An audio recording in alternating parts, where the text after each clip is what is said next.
Sorry. Record. All right. And I've made you a host again.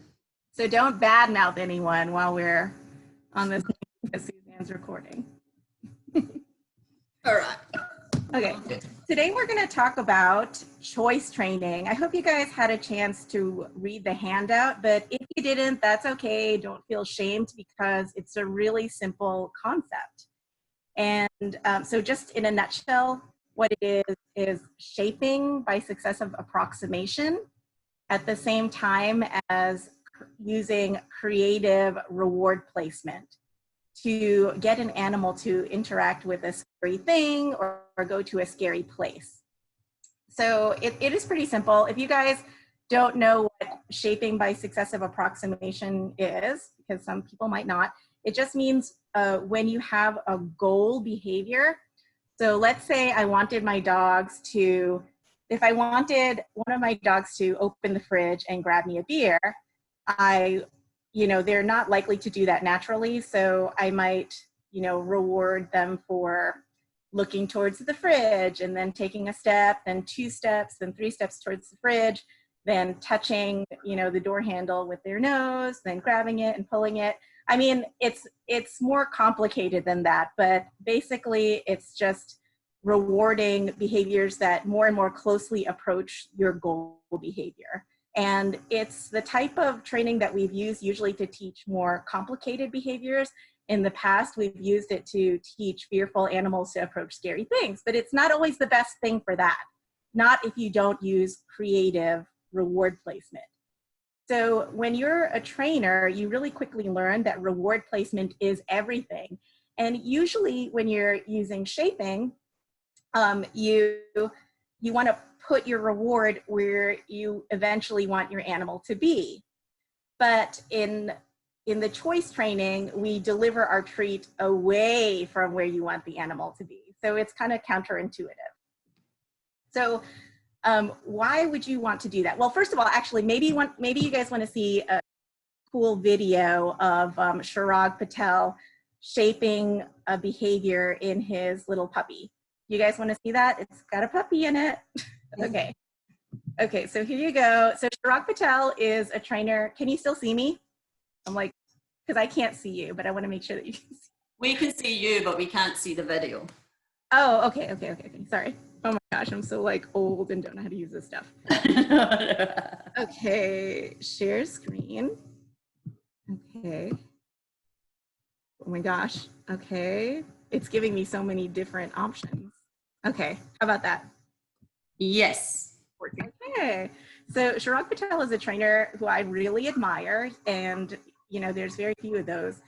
And so here is a video of him using shaping by successive approximation to teach his dog, Cody, or his little puppy, to go through this tunnel.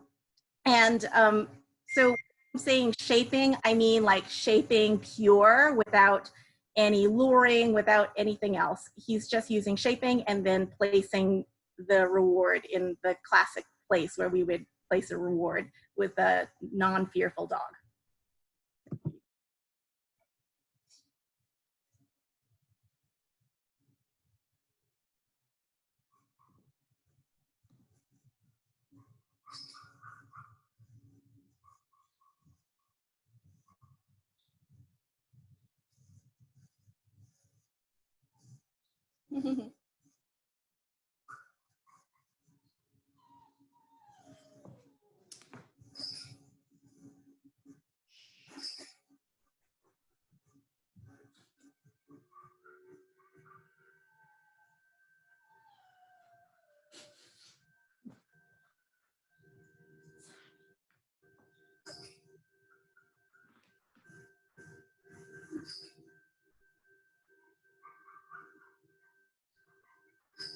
Oh. So just notice that Chirag Patel's not saying anything. He's not tossing treats into the tunnel so much. He's just kind of hanging out and waiting for Cody to do behaviors that more and more closely approximate walking through the tunnel. So this is stuff that we do every day at the shelter.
Okay, so that's really, it looks really simple actually when he does it. So anyway, so that's basically what shaping by successive approximation is. We call it shaping. And when I talk about shaping in this talk, I mean, that's what I mean. I don't mean any luring or anything like that. Okay, so why did we need a new way to teach fearful animals to interact with things? Well, it's just because this way is a bit faster. It's faster than pure counter conditioning and desensitization. So there is kind of built-in counter conditioning and desensitization. So what I mean by that is in desensitization, we're keeping the animal, you know, far enough away from the scary thing that they don't feel scared at all, right? So in the work that we're doing with choice training, the animal should never feel scared, ideally. And then the counter conditioning aspect is where they're pairing the scary thing with something really pleasant. So usually that's treats, but it could be anything that the animal really wants. So we're using counter conditioning and desensitization, but we're not using it purely. We're adding this, we're adding the operant component. So the animal has to figure out how to do something to, you know, be marked and rewarded. And I think that information really helps the behavior get learned a lot faster. The other reason is because I was seeing a lot of luring, and I know that luring doesn't work in scary situations. That's why at Friends for Life, luring is absolute no-no with scary animals. Like if there's an animal that's scared, we never lure them into a scary place. So I want to like take you guys way back and talk about like when I was a young trainer. My mom was a dog trainer, so I've been training dogs for, you know, like 35 years because I started as a kid. And when I first learned, we really used a lot of like dominance-based training, which meant that, you know, we were going to be the leader and kind of show the dogs what we wanted. And by show, that means that we weren't going to give them a choice. So if we wanted a dog to sit, we would push them down. If we wanted them to lie down, we would like pull their paws out from under them. I walked my dog on a choke chain. And if he pulled, then, you know, something uncomfortable would happen to him. And he basically, I mean, you would say that there's a choice involved there. It's like, do the thing I want, or you can choose to face something that's not comfortable, painful, or scary. And, but to me, that's not a choice, because it's like, you know, do what I want, or, you know, you're going to experience something that's potentially emotionally traumatizing. So we don't do, and also some other things that we did, if I wanted to get a dog to interact with something scary and they didn't want to, I used to herd them. So I would stand behind them and like kind of walk them to where they needed to go. And also super traumatizing. And the next time, maybe a little bit more difficult. Maybe we'd have to use more and more force. For cats, I used to also take away their choice. If I wanted to train a cat to interact with people, I would take away their chance to hide. And, you know, would take away any hiding opportunities. I would take away any of their cat friends so that they only had the choice to interact with me. And now we know, though, like, especially after I went through my internship at the ASPCA, I became a little bit more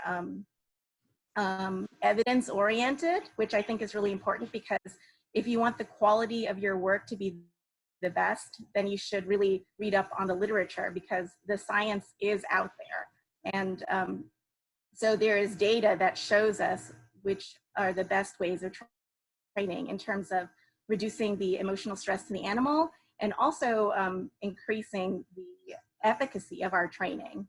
So anyway, I learned a lot at this internship, and I didn't know that I was learning not to take away choice, but now I know.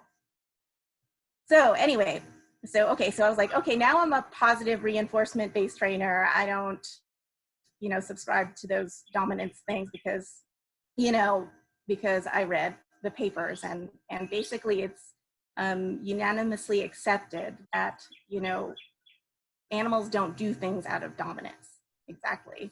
Most of the things that we attribute to dominance are really something else, like fear. So I started working in shelters, and in sheltering, we often have to do things. We want animals to go places where they don't want to go, right? Like how many dogs do you see who just don't want to go back into their kennels? Or, cats who don't want to be crated. They've been tricked one too many times by people luring them into the crate with some treats. So I realized that that luring just doesn't work. You might think that it's fast because the animal is going to, do whatever it takes to get that treat. But the next time when the animal is associating that treat with this scary thing, then over time it takes longer and longer. Does anyone want to just, tell me why we don't use luring with scared animals? There's like muted people, so.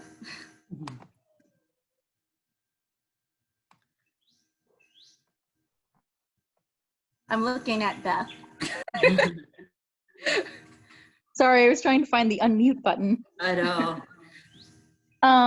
Melissa, oh, sorry. No, go ahead. We're just looking at your Word document right now. I don't know if that's what you want up on the screen. Okay, sorry. Very good. Sorry. Anyway, on you go, Beth. Let me see, how do I change that? Oh gosh, you might end up, oh wait, here we go. Yeah. Sorry. You have to tell me these things right away. I have no idea. I thought it was intentional. Oh, you can tell me, and if you want, I can share that too. But I was gonna say, luring is like you're just kind of compelling the animal to do the thing you want instead of giving them the choice to. Like in the classic example of teaching a dog to like spin in a circle and you lure it, like I guess that's easy, but then you're standing over the dog with a treat and making weird gestures with your arm, and that's even scarier, and then they're less likely to do the thing that you want them to do. Sure. I mean, to some extent, luring is compulsion. Like we just went to this talk at the Orca conference recently, where they were talking about like how positive reinforcement training can be compulsion training in a way, because especially with luring, because there's only that one choice for the animal to get the treat, and they don't have any what does he call it? Any degrees of freedom. Degrees of freedom, right? And interestingly enough, even though if somebody said to me, do you want to give your animals more or fewer degrees of freedom? I would say yes, but actually, so why would we want them to have some more degrees of freedom? I mean, more than 0. And there is some stress that's related to having just one way of getting what you need or want, right? And even if that way is kind of a stressful way, and that's the only way you're going to do it, even though you undergo this stress to get what you want, that can cause you some emotional distress too. Also, a really simple explanation for why we don't use luring with scared animals is when you have a fear stimulus and it's like, like this salient to the animal, and you have your treat and it's like this salient to the animal. So, if they start taking that treat, it doesn't necessarily mean that they're not being triggered. Like they might be taking that treat and still over threshold. Like actually, I'm thinking about Joe's training this morning. I mean, not like saying anything bad about it, but in the video where Joe is giving Fuji treats, like Fuji's eating the treats, and at the same time is a bit over threshold. So, so just because the animal is taking treats doesn't mean that they're in the ideal state for conditioning, right? And over time, when you lure animals into these fearful situations, your treat starts to become associated with this fear. So when they see that treat, they start to feel that fear, right? Like we want them to associate that scary thing with the treat. That's what we want. But we sometimes forget that it can go the other way around, that they're going to associate the treat with the scary thing. So that can happen. And we see it all the time. So for example, with Nala, it's like kind of the classic candidate for choice training. You know, people would lure her back to the kennel, but eventually she was like, oh no, it's not worth it. And when you show her the treat, she suddenly feels like, oh shit, they're gonna start trying to bring me back to my kennel, right? And how many animals do you know that over time, when they're like treated, rewarded in scary situations, over time they stop taking the treats? Maxter, for example, he had some isolation distress issues, and his adopter would give him bologna whenever she left. So, you know, I mean, he loved bologna at first, but over time it just wasn't worth it. And he started associating the bologna with being left alone, and he just stopped eating it. And if you showed him that bologna, he would start trembling and drooling, and not in a hungry way. So anyway, so that's one of the reasons that I came to thinking about choice training. I also saw a lot of trainers using shaping to get animals to go to scary places, and it just wasn't working. So like, you know, I was talking about animals eating treats and being over threshold. So here is, let me see if I can get this video for you. Jeez. Let me see.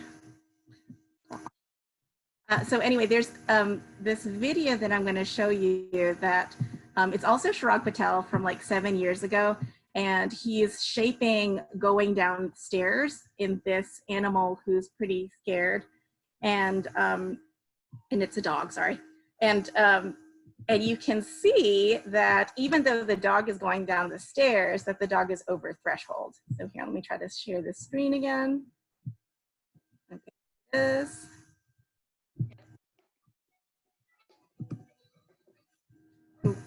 Okay.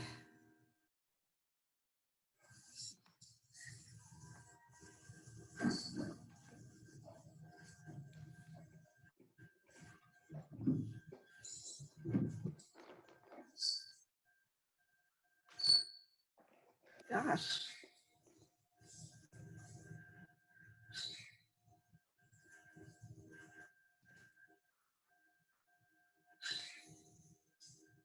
So you can see he's using the classic reward placement. He's like placing it down kind of where he wants the dog to go.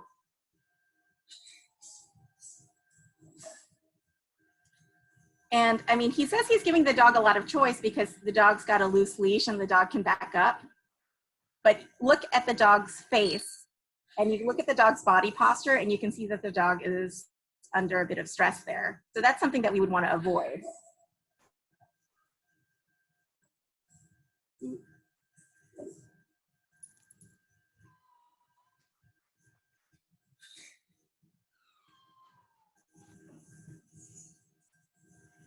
Aw. Oh. All right, I'm gonna speed ahead, but you get the picture, right? So we want to avoid this. We do not want this. And I really admire Chirag Patel, but it's cool because it just shows us that every trainer grows all the time. We're all growing, and even Chirag Patel. So yeah, because, you know, another inspiration for the choice training was watching trainers, modern trainers like Chirag Patel, work with fearful animals and giving them like true degrees of freedom. So it was so funny because this morning we were having a meeting, and I was saying, oh, like to our staff members saying, oh, you know, choice trainers, the choice training is really something that came from Friends for Life. And I saw Beth's face, like she didn't believe me. So because, you know, I've seen like different manifestations of this type of training. So I guess so I'm probably just wrong, but, but anyway, so let's talk about some examples at the shelter of choice training. So, you know, when I think about choice, I think about like Suzanne's training with Sammy, because she's done a lot of training where, have you guys seen her videos? Because they're pretty awesome, and or maybe long. I don't know. I love them though. And one thing that you might have noticed, especially if you're kind of new to this type of training, is that Suzanne rewards Sammy even if Sammy gives the answer that's not necessarily desired. So if Suzanne wants Sammy to lie on his mat in a position where he can get his shot, and he happens to just sit instead, that's fine. He gets a reward too. So that's a real degree of freedom. He's getting his reward for doing the thing that we want, and he's getting the reward for doing the thing that's not quite what we wanted. And how interesting is it that he just keeps on going into that shot position, and even after long after he's gotten his actual shot, he's still going to do that, right? So that's pretty interesting to me that he has that choice. We also do it in our stranger ritual when we introduce dogs to strangers, because not only do we toss treats like away, we have the strangers toss the treat away. So it used to be that the goal of the stranger ritual was for the stranger to like have the dog take treats from their hand, or like do touch, and the dog comes way up close. And now we really emphasize contact-free interactions with the strangers, and we emphasize tossing the treat away from the scary person. And why is it that even though somebody is tossing treats and toys like way behind Reggie, that he eventually comes up to them and wants to lie at their feet, right? That's his choice. He can get the treat if he's far away. He can get the treat if he's up close, and he eventually chooses to go up close. I don't know how you can explain it. Maybe there's an auto-shaping component there. Maybe because we are giving like more verbal reinforcement, like a praise, right? Like if Sammy sits when Suzanne wanted him to lie in his position on the mat, I don't know if Suzanne is as pleased. Maybe she doesn't say anything, or maybe she just says okay. Like a lot of dogs, I've done that. Like, if I'm mat training a dog and they don't go on the mat, they'll like sit or do something else, I'll just say okay, and then I'll toss the treat away, and they actually hate that. They're like, oh no, wrong. They want to get the yes and get the treat on the mat. They just know. They know. Other people have ideas of why this works. So why is it when you like reward the animal away, they come closer, or if you reward them for the thing that you don't want, that they do what you do want them to do? Well, oh yeah, Beth? Oh, I was going to say, I think it has to do with our demeanor when they do the thing we want. Like, if Niffy does the thing I don't want, then I'm just like, okay, that's cool too. Move about your life. But if she does the thing I want, I get super excited, which makes her super excited. Okay, but let's talk about like feral cats then, because like for me, feral cats were really when I started thinking about how choice affected like fear, fearful animals and their training. If the animal has to interact with you and you give them treats, they don't recover, or they don't rehab as well as when you give them a big space. And like if the feral cat hides and they get their treat in their hiding box, but they also get a treat when they come up to me, 100% of the time they will come up to me. I really believe that there's the auto-shaping component there, because they know the treat's coming from you. Then they start to associate you with food, and they start to, do that instinctive behavior that's related to food. Because there is definitely no chance that that cat cares if I'm happy or not. And in fact, I try really hard not to be too happy because they don't like that. So, or giving them added social contact instead of just like, you can be happy in the back, or you can have social contact. Yeah, but some of these animals are like really truly feral, and they have to learn to desire the social contact from the trainer. I don't know. The jury's out. Who knows? So anyway, so how do you do this? How do you do this choice training? I'm sure I'm over the boring part. Now let's get into what you're really here for. So the first thing you do is kind of assess your situation. So is this situation suitable for choice training? So basically, is your animal uncomfortable approaching something? Are they uncomfortable interacting with something? The traditional things are stairs. You know, a lot of dogs are afraid of going up and down the stairs, going into kennels. So Suzanne's got this crate here and Sammy is scared of going in the crate, so we're gonna work on that. Being afraid of going into her kennel at the shelter. And what else? Smooth floors, smooth surfaces. A lot of dogs don't like smooth. There's all sorts of things that you can think of. I was really impressed with Joe's idea of the rain because lots of animals don't like that. I have no idea how it's going to work though, because I've got an idea kind of getting off the porch into the rain, but then later, I don't know, I might toss some treats back towards home. Yeah, because ultimately that's where she's gonna wanna go. I mean, at least that's what my dogs do. They're always like, oh, I peed, do I get to go home? Or like, I touched the grass where I should pee, should I go home? Anyway, another one was Elise used choice training to get to Lula in the car because she was pretty scared of riding in the car. So anyway, so the first thing you do is evaluate your situation. Once you know that you can use choice training in your situation, how do you modify your situation to make it, to give your training the best chance of success? So for example, if your animal is afraid of the wire crate, like Sammy's been afraid of wire crates before, so Suzanne's trying this cloth crate. If you've got a wide expanse of smooth surface, like in your living room, instead of trying to train your animal to walk across this whole room of linoleum or whatever it is, then you can put down some mats, like put down some bath mats or something. So it doesn't necessarily have to cover up all of the space, but it can give your animal like little islands to go from one place to another as you're training them. So just make it easier. You can try training them on a different set of stairs, like a shorter set of stairs. I'm happy to help if you're coming up with a protocol. You can ask me different ways of modifying your scary thing to make it easier.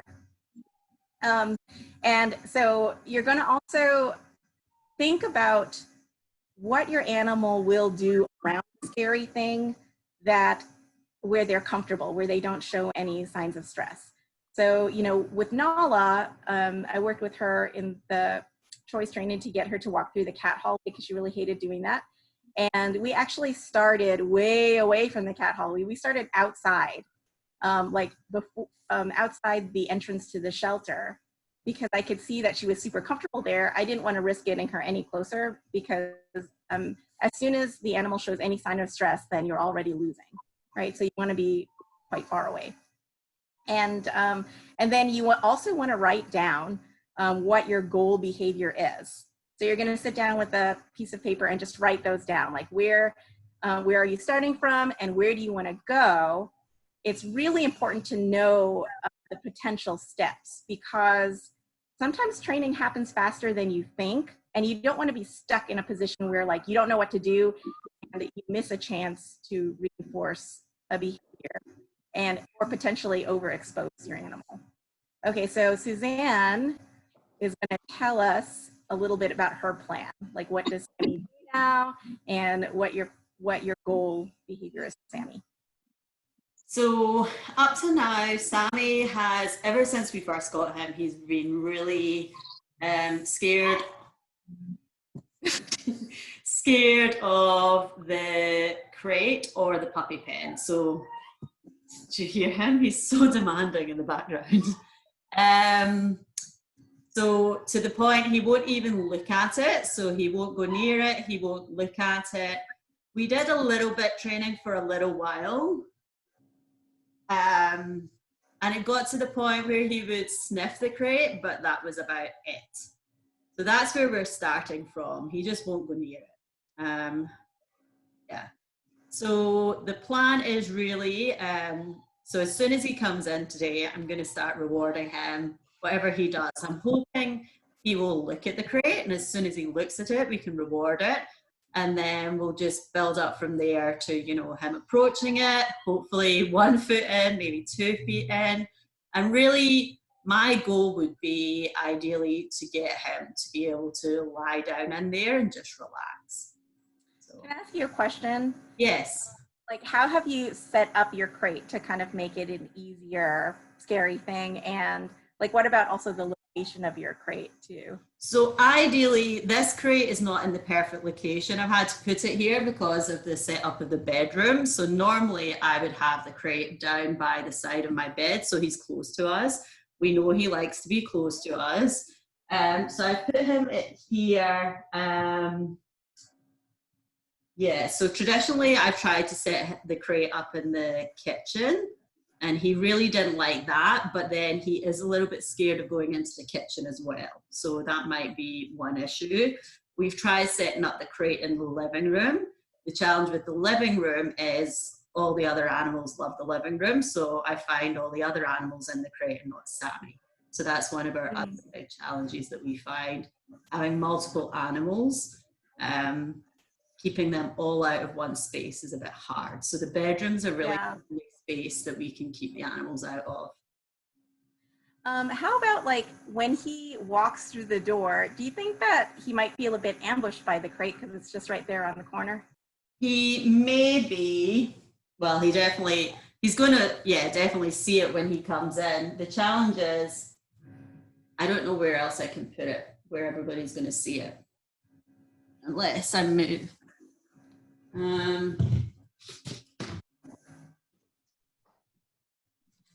Problem is I have lots of light in the house, so it's difficult to set up where everybody's going to see it. I can't move it yet. I thought about that before when I first saw you. I think that's a little better, right? Because you can encourage him to kind of come the wide way around, so he's not right by that wall there. So he's kind of more by the bed, and that will help see the crate from a better angle when he first comes in. Yeah. Okay, so, I think we can get started with training him, unless anybody has questions any questions for me or Suzanne before we start with the training? All right, let's go. Okay. Can I ask something real fast? Yeah. Can I ask something? Oh, darn, she just jumped off. So I have 2 feral cats, and one will get in my lap when I'm outdoors on the patio, but not when I'm in the house. And so I've been holding these treats up. She just came up. Someone had these last week, and I bought some. And she just got almost to my lap, and she just jumped down. But is that kind of a choice thing too? Yeah, absolutely. Like, you can shape the behavior of getting on your lap, and as she takes steps that are closer and closer to your lap, you can, it's hard because you can't toss the squeeze up, Right. but you can. I don't know if she'll. I was holding it further away from me, and then I just kept holding it closer to me. Yeah. And Oh no! So so I've got 2 feral cats, and that I've been socializing, and I would like for them both to. So like right now, I'm holding out a treat to one of them just to see. Anyway, but I want to make sure I'm not doing the wrong kind of training. So holding a treat just kind of close to me and letting them get closer to me would be okay? No, yeah. So this would be luring. So we really want to, when you have a scared animal, you don't want to put the pressure on them to like come closer to the scary thing to collect the treat. Okay. Instead, so wait, let's watch Suzanne. Okay. Yeah. maybe the question will be answered from watching her, because the key is how you give the animal the reward. Got it. So like you might try, I mean, Suzanne's using chicken with her cat. You might try that. A lot of cats do like plain chicken, and Okay. would toss the chicken away from you. So if you wanted the cat to come to you, you would toss the treat away. Got it. Okay. So it sounds weird, but let's watch her and then we'll see if you have questions after.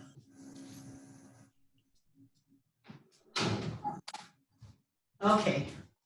So Sammy, it was intentionally not in the room while we were speaking because we don't want him to be exposed to the scary thing when not in training, right? So we're going to manage his exposure to the crate, because if you were in that room that whole time while we were talking and not training, he might accidentally scare himself.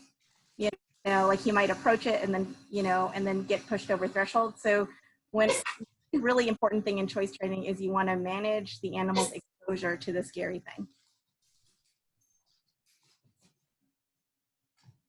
So he's absolutely not looking at it. That's okay. I mean, you can look at it.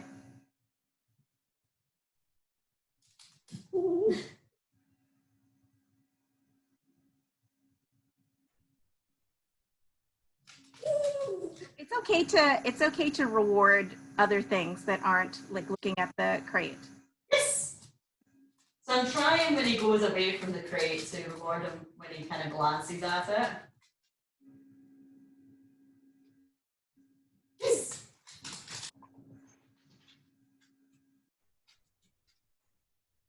Yes.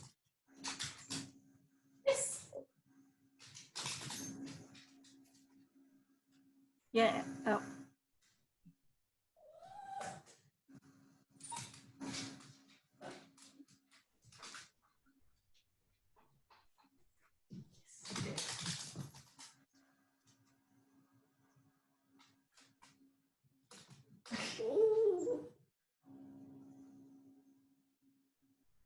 Yes. Good boy.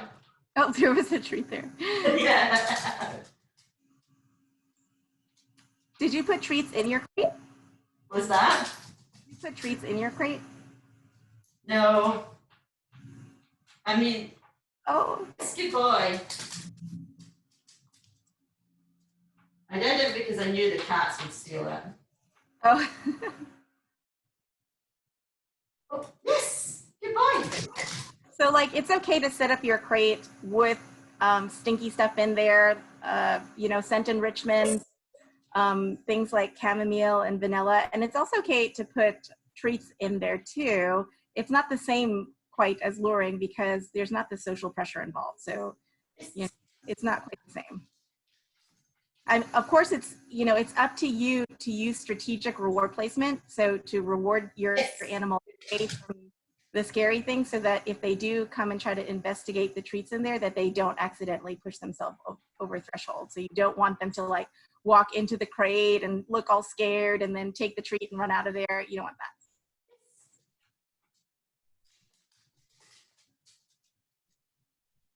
Yes. Good boy. Ah, that's good. Maybe jackpot worthy. Oh. Oh, he did it again.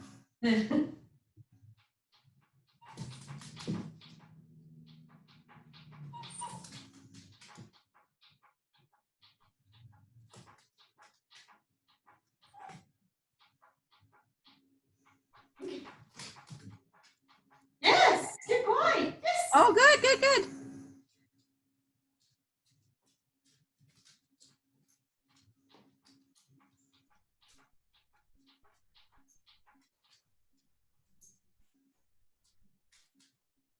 Yes. Oh, nice. He's getting it.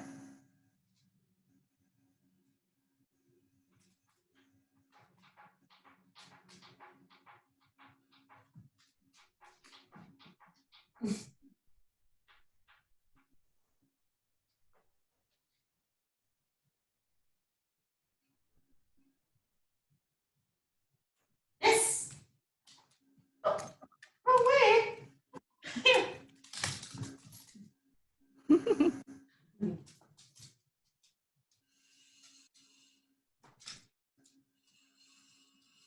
Actually, that's one thing. When I hold the treats, yes, good boy, in front of me, he becomes very fixated on them. If I hold them behind me, he can't see them. And Yes, yeah, because your hand being in there is such a strong secondary reinforcer. Yeah. It Yes. Good boy. overshadows or blocks. Yeah. I can't decide which one it is right now. Yes. So he's definitely actively looking inside the crate now. Yes, very good. And he's getting closer to it. Yeah, very nice, very nice. Sorry for yesing him. Yes. When you were yesing Suzanne. No, because she hadn't said yes yet. Well, he's getting it.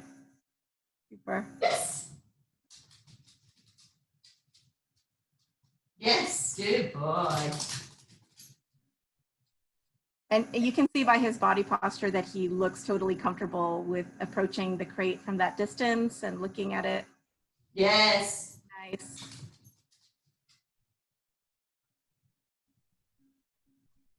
Yes. Good boy. Yes. And Suzanne, I really like your pretty high rate of reinforcement. So you're not like waiting too long for something extra. It's really good. Right, the flow of the training is really important. So you want nice, like quick. Yes.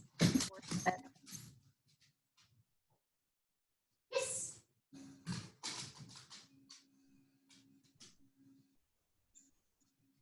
Yes. Good boy.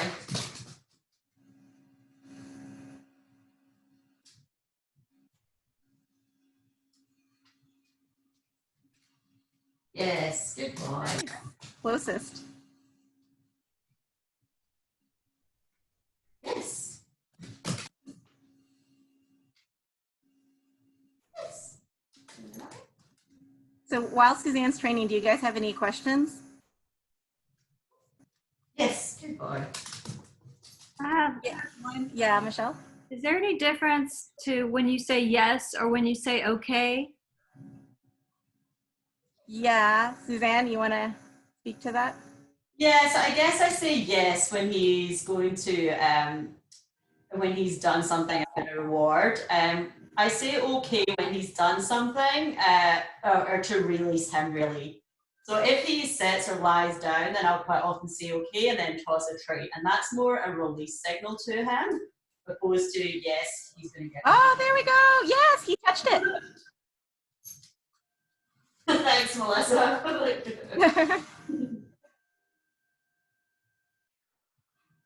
Yes, good boy. Yeah, I think like okay means like, okay, you can stop what you're doing now. A lot of times we might say that if the dog didn't quite do what we wanted. Suzanne does that a lot. Like if Sammy sits, she's like, okay, you can stop doing that. You're going to get a treat. Eventually that, like, I don't want to say exactly that it's a negative punisher, but I think it is, right? I mean, it means that you're not getting the thing that you really want, which is, who knows what that is? The social, social interaction. I don't know. Okay. The main thing is that if you reward different things, so in the end, Sammy's still going to get a treat, whether he hears okay or if he hears. Yes. But the thing is that when you reward, if you have multiple degrees of freedom, so if you have different ways of earning the same reinforcement. Yes. Oh, that was good. He didn't. That didn't bother. It drops next to the crate, so. If Yes. you have different ways of earning the same thing, you're going to start offering different behaviors, even if those behaviors might be a little bit more risky. So we see that a lot with animals. Like if a scared cat is going to get the same treat if they go in their kennel, and they're getting the same treat if they come up to me, they're gonna show different things. They're gonna start coming up to me anyway, even though staying in their crate or staying in their hidey box, same treat.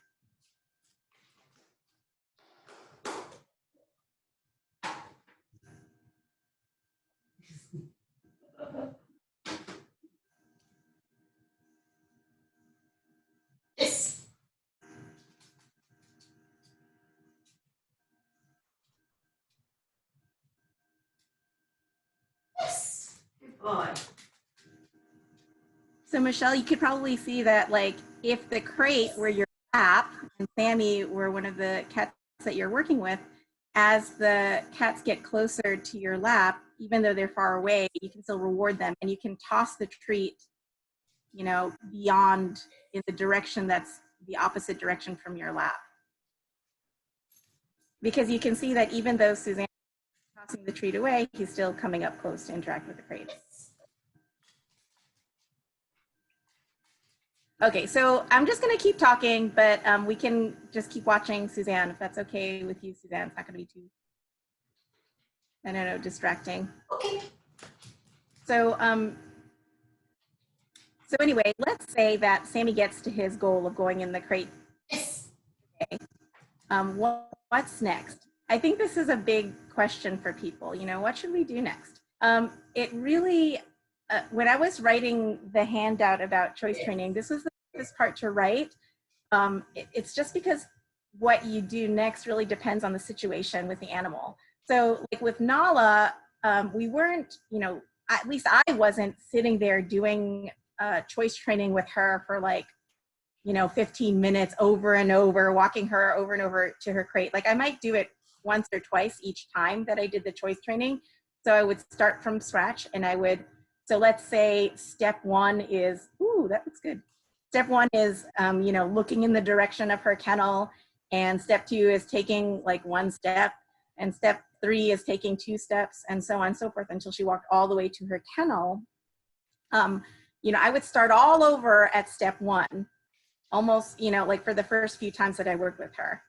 And then when I saw that she was looking really good, like she was super engaged, she was really excited to do this choice training with me, then I started to change my criteria for that first, you know, reward. So, you know, maybe instead of rewarding the first look, I would reward her for taking a couple steps towards her.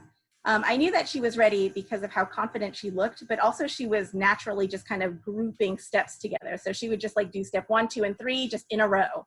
And so, you know, I was not, you know, going to interrupt that and reward that first looking towards the direction where I wanted her to go.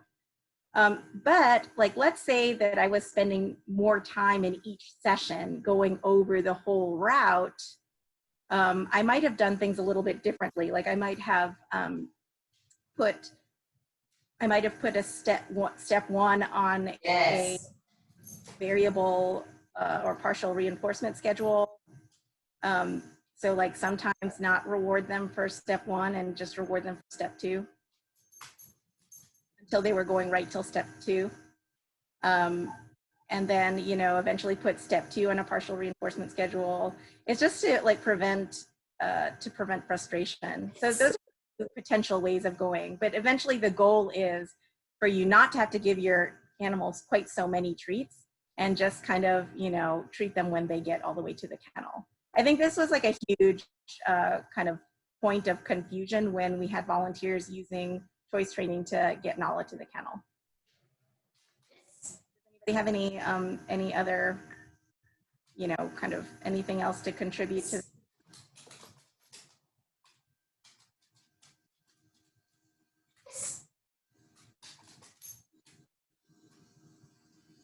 Another thing that's really important, I think, with choice training is having that relationship with the animal first, if you can. You know, sometimes we can't. You know, sometimes we've got our feral cats that we're working with.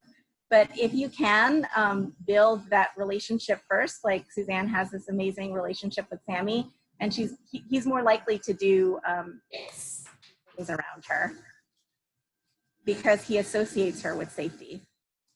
I mean, we can do that with our feral cats. Like I have feral cats that I'm working with, and we don't exactly have a social relationship exactly. Like we are, you know, I'm able to use positive reinforcement with them, and we have a training relationship, but they don't, you know, they don't greet me socially maybe, but there is a bit of trust there because I never push them over their fear threshold, so they associate me with those feelings of safety.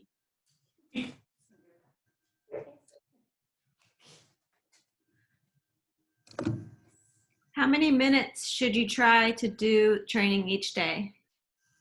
each day, I mean, I don't know. It's more like per session. I don't like to push animals very far. So at the shelter, I usually coach people to limit training sessions to 15 minutes with some few exceptions of what you're working on.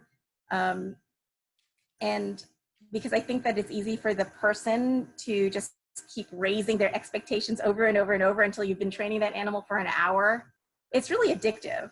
And then some animals are just, you know, some animals are more open to longer training sessions than others. Like I might want to train Julio for a really long time, you know, because he's a bit different. I would say the more important thing is to have many short training sessions as often as possible. So, you know, if we're working from home, instead of doing my KPIs, I might decide to train for 5 minutes.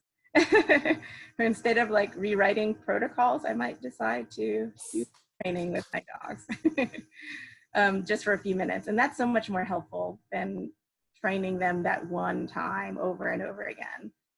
Why is that so? I mean, I want to say that, you know, every time you start a training session, there's something called your cold trial, that first trial when you're working with an animal, and it's always the hardest. So if you kind of repeat that training over and over, they're practicing working through that cold trial, so they become more fluent at that level. So I think it's so much better to have lots of little training sessions than one long one.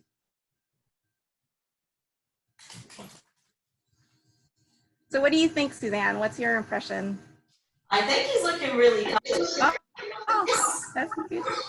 You know, he's really looking in there. Yes, the challenge is how do you go from looking in there to getting in there. But he's getting closer. Can you say what you said again? There was a bunch of stuff in the background. Oh, yeah.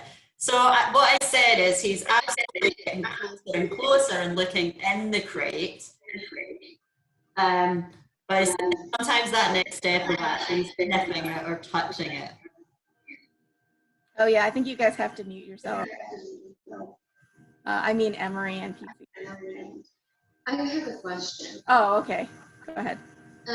So I'm curious with knowledge choice training specifically, because either way she is going to have to go back to her kennel, is it still even choice training?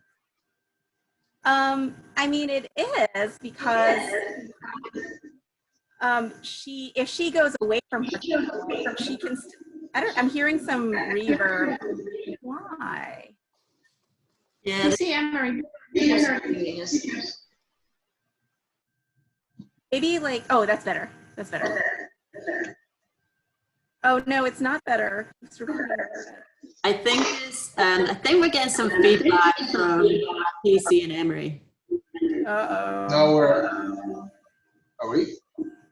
Wait, mute yourself. We are All right, muted on our screen. You guys aren't muted, obviously. Our screen says it's muted, so I don't know what else to do. Oh no.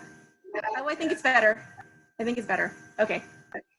So, you know, I guess in the long term, she's got to go back to her kennel, but you can do it in a way where she's choosing to go back to her kennel. So, you know, when I was training her, if she wanted to move the other way, I would let her go, and she can also get a treat going that way too. All right, so she can get a treat when she's going to the kennel, and she's getting a treat when she goes away. So she's really eventually just chooses to go to her kennel. So that's why there's a choice. Does that make sense? Like she's not, if she wanted to, she could, you know, I mean, I don't think that I would ever get to the point where I would force her to go into her kennel. Because I don't think that that would have to happen. Because, oh, now it's getting weird again. Okay, sorry, I have to, I need to ask another question. So you said you also treated her when she goes the other direction, but do you create a contrast? No or yes. The treat is the same. The treat is the same. And, you know, maybe the contrast is that I might say yes if she's going where I want her to go. Like if she goes the wrong way, I'm not saying yes. If she goes the way I want her to go, I do say yes. But I mean, it's the same treat. I have to say that I was pretty stunned when I watched videos of trainers, like particularly, for example, oh, maybe mute yourselves because I can't. Okay. Oh yeah, that's better. I think so. Yeah. Okay. So like from watching videos of Chirag Patel. Guys, you muted Ah, yourself. it's bad again. Wait. Okay. Everybody muted? Oh, that's so much better. Okay. So I'm sorry. So from watching videos, or actually watching in person in Utah a couple years ago, I was watching Chirag Patel in real time training this dog. So there was a really fearful dog who didn't like to go up to strangers. And so Chirag Patel was training the dog to approach him. So he shaped the behavior of approaching him. So when the dog looked at him, he would treat the dog. So, and he also tossed the treat away because he was much better trainer at this point than that video I showed you with the stairs. And but also, if the dog chose to run to her mom, instructed her mom to give the dogs the same treat that he was giving the dog, right? So like the dog would get a treat for going towards Chirag Patel, and the same dog would get the same exact treats for just staying by her mom. Guess what she did? She eventually just walked off the stage with Chirag Patel. You can tell me what the contrast is. The treats are the same. I've talked to Suzanne about this, and I've talked to the folks that I went to the PPG conference in Utah, and we all saw this in person, and we talked about like, wow, so why did the dog decide to go with Chirag Patel? And then I also gave it a lot of thought, and I realized that we were doing similar things at the shelter. And also the choice training is pretty much the same thing. It's just not strangers, but it's crates and stairs and things. So does that answer your question? Yeah. Okay. More or less, yeah. Okay. So Sam, so what would your next steps be here with Sammy?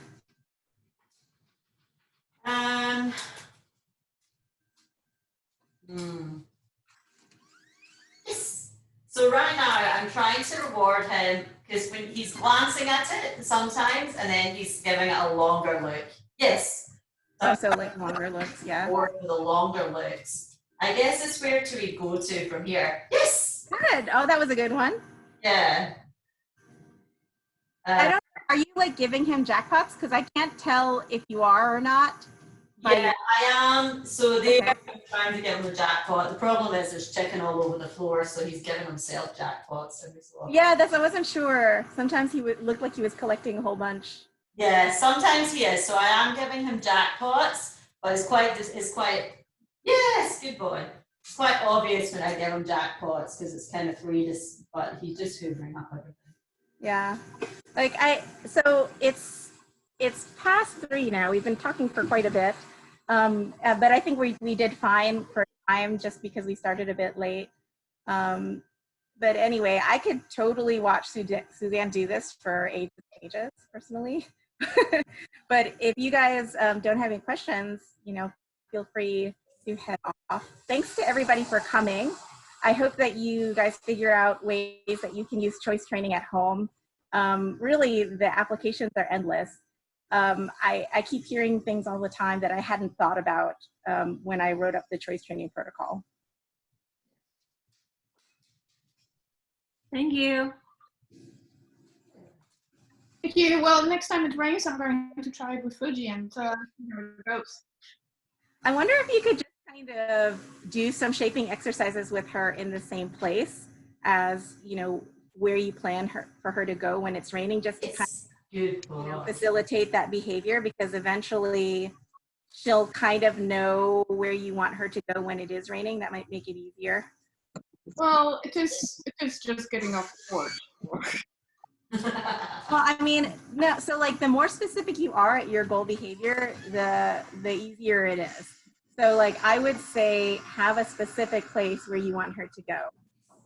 Like, you know, specific place in the yard that you want her to go when she goes to pee or whatever. Yeah, well, I've actually, for the past 2-3 days, I've been having issues with her just not wanting to go for a walk, period. Like being super excited to get out, being super excited to get on the porch, super excited to get to the gate. We get on the street, we look back kind of left and right, and she's got like super choice training because I don't tell her where to go for a walk. She takes me for a walk. I'm fine with that. Mm-hmm. And we go half a block, and she pees and she poops, and then she turns around and we go home. Hmm. So that's been a little bit of a weird thing. And I don't know. And it's nothing physical because we get back home and she's got zoomies. I mean, I think that's super cool for her that she can go for walks wherever she wants, but maybe just practice having a goal of shaping, you know, a destination where you want to go. No, definitely. So that's the other thing for the choice training. That's going to be, let's go where I want to go. Sometimes I want to go and get my kolaches, and then she like decides that she wants to turn left, right, like half a block before the kolache shop. Why wouldn't she want to get kolaches? Like, come on. Doesn't she get a kolache too? Of course she does.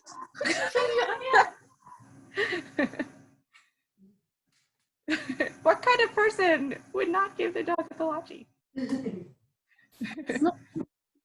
Not well, exactly. Like, not Joe. Joe is not prone to animals like that. I want to say, like, it's actually really cool what Sammy's doing, because initially he was pretty terrified of the crate. Like, he wouldn't even look at it right away, right? Like, just looking at it. So this is pretty good progress. Yeah, and he's still looking in there, even though one of his cat sisters has gone in there. What if you like had your chicken not in your hand, like you just kind of put it on the up here? Yeah, like, or maybe even, you know, if you had it in a plastic bag and it was away, because I know that my dogs would not train very well they wouldn't do anything very well if I had the treats in my hand, or if I had the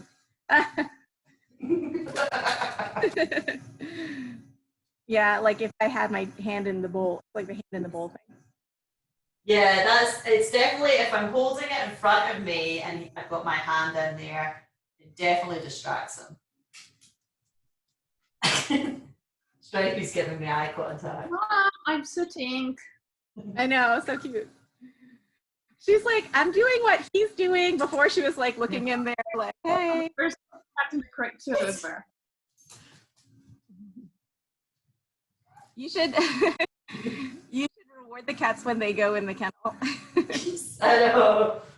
I mean, if I were training a cat to go in a kennel, that's what I would do, because cats just love the social learning. They do so well with that. And, you know, there's a little bit more evidence that dogs will do that too. Yeah, it's chaos now with all of them in here, but they were all at the door. Hey, you too. Go on. Yeah, I think that was pretty good. I'm sure that you'll be posting a video like tomorrow of him going in there. Yeah, especially because he's going to start associating it with this cool like chicken game. Actually, it's quite cool. I don't know if you can see from there, but he's actually, when he stands in front of me, he's kind of arching his neck round to actually look in the crate. Aww. Yeah, he's.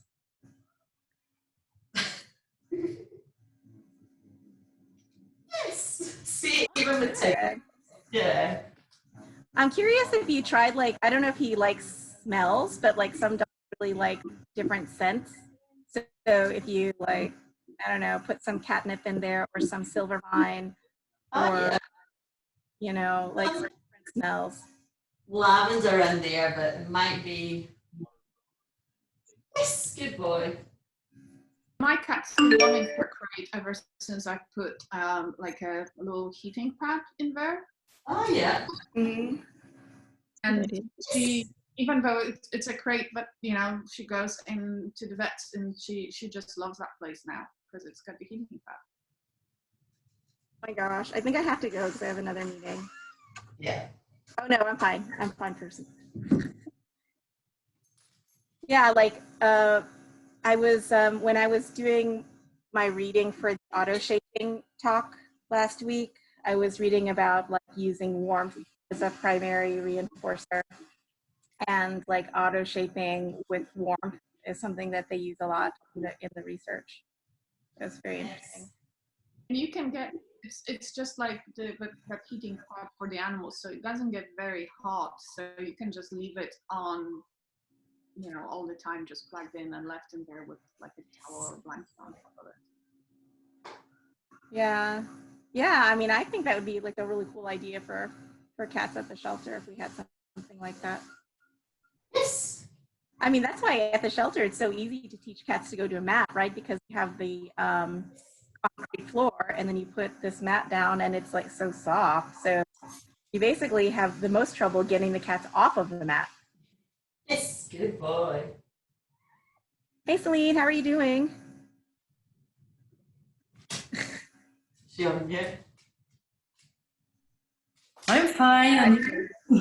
Fine. I haven't seen you in a long time. Yes, I was thinking to try to train my feral cat to go in a crate, Mm-hmm. but isn't it too early because he's quite shy? I mean, I can pet him and he stay very close to me, but and you say when you prepare the crate, we don't have to scare him. So as he's always in my front of in my backyard, how can I prepare the place? I mean, maybe you could have the crate. You can work with the crate inside. It doesn't come inside. No. I mean, like that you prepare the crate inside. Like Okay. put some nice smelling things inside, and for cats, a lot of cats like the crate to be covered, so it's a little bit, you know, like a safe spot. And you know, you can put some food in there, some smelly food. And I mean, getting the crate outside might be a little tricky because you have to kind of distract him to get it out where you want it to be. But so I don't know if you could like prepare him by keeping him busy by leaving some, like when you feed him, maybe is he really interested in the food? You can put the food somewhere and then sneak the crate out. Okay. Yes. Yeah. I can. Yes. Yeah, I mean, I think that it's I don't think that it's too early to go in the crate because you know, it's a process. So you can start with just training, looking at the crate, right? Like Sammy, you know, there's no like pressure for him to go into the crate. He's just looking at the crate. He's like he did sniff the crate. He like put his nose in, and you know, that's all he feels comfortable doing now. So that's fine. Okay, I will try. So like, you know, if something should happen and you need to take the cat to the vet, at least you'll have, you know, weeks and weeks of practice. Yes. Yeah. Last time I trapped him, but as he's really more and more comfortable with us, I think I can try to train him to go to the crate. Yeah. Is so is he like a colony of one cat that lives in your yard? He's alone in my yard, and since he has been neutered, he's always in my yard. He doesn't move. So. Oh, that's nice. Yeah, so he's safe. That's cool. I can't wait to see what you do. Oh, hey, Olivia, I can see you. You don't see, you can't see, but Bianca is really in the front of my screen. Aww. Oh, Olivia. Hey, Olivia. Hello. do you have any thoughts about our topic? Oh, definitely. I was actually talking with Hannah, the porter, about Callie the other day because she has an elevator, and she said, I don't know where her progress is right now, but she said since the first day, Callie was definitely not a fan of the elevator. And since I know there is an elevator at the, what do you call it? The retirement home, or retirement community. I don't know, nursing home. What is it officially called? But I really wanted, I know Hannah's working right now, but she's looking forward to watching this video. So I've been thinking about that. Yeah. Oh, I definitely have some thoughts about that. And some things that actually apply to Sammy too. So, you know, like maybe just before even approaching the elevator, maybe training her to just go into, like, you can take a big cardboard box, like who doesn't have like some Amazon boxes, and just like train her to go into a box where she doesn't, because, you know, it's hard because the elevator, it's got to move and it's going to make sounds. It's going to have a lot of additional things others than just being in a closed space. So just teaching her to go into a space first. Like with Sammy, this crate here is a bit challenging because it's got this lip there. And so like maybe, you know, it might be easier to train him to just step onto a platform. Mm. Yeah. Yes. He just wants to train forever. Yes.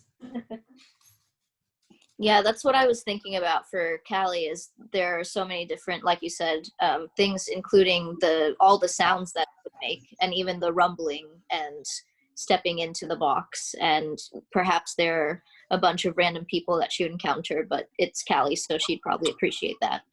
Yeah, I mean, just taking one step at a time, like one variable, like kind of breaking down the experience. Like it's walking into a box.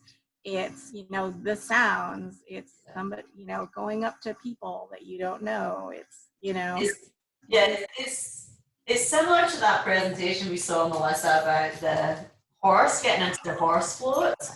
Yeah, definitely. It's the same thing. Yeah, can you describe that for us? But yeah, so basically they were trying to teach the horse to get into the horse float. But what they did was break it into different things. So what is the getting into a horse float look like?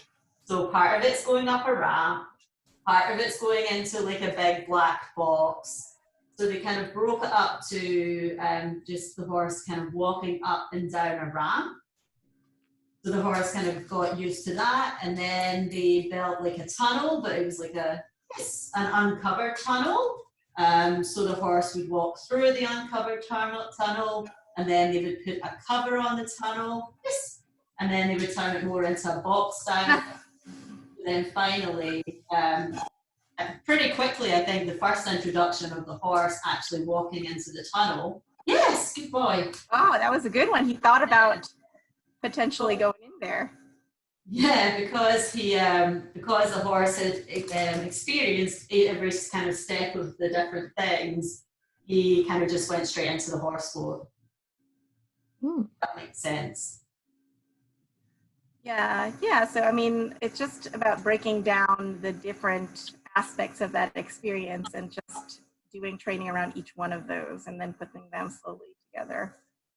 So, I mean, that's exciting. I can't wait to see what kind of, so she's got an elevator, so she can work on that over there. Yes. Yeah. And she's actually on the 5th floor, and I think Callie is supposed, I don't know, Beth, correct me if I'm wrong, but was it the 4th floor that she was supposed to be on? I think it might have been the 3rd. Oh, okay. But either way, people aren't going to be taking the stairs. Like if someone in a wheelchair is taking her out, then she's not going to be able to take the stairs. Yeah. Right. Gosh, maybe she should learn to ride in a wheelchair and then be wheeled out. She would love that. I know. We actually, so when I was at the ASPCA ages ago, we used to do that because there was a fearful dog who was like kind of like too scared to go outside, but really enjoyed being wheeled around in his kennel. So they would like load his kennel up on a dolly and just wheel him around the block. And he really liked that, but he was just too scared to walk out by himself. So, so I mean, that might help her. Sounds like Barney and his stroller. Yeah, Barney's just, he's not too scared to go out. He's just too, I don't know. He's too unhappy at the shelter to stay in. Yeah, no, it's true. That's okay. That won't be a problem anymore. I know. I can't wait to get the news that he's getting adopted. Oh, it's official. Oh, he is, definitely. Oh, did you hear that? Yeah. Okay, I better go because I've got an appointment, but thank you for coming. And, you know, if you think of any questions, just post them on the Facebook. Thank you. Yeah, and, you know, also I'm happy to hear, you know, different ideas for talks. I mean, generally the idea of the talks is to, ooh, that was I know. to show our behavior team concepts that we use to build our own protocol. So, you know, the idea is for people on the behavior team to be able to build a protocol. So I'm not going to, you know, give you a recipe for how to, you know, do work on a specific case, but, you know, just like little tools or big tools for you to put together your own training behavior modification protocols. So, so if you guys have ideas about that, next week we're going to be talking about conducting behavior consults and kind of like a general guide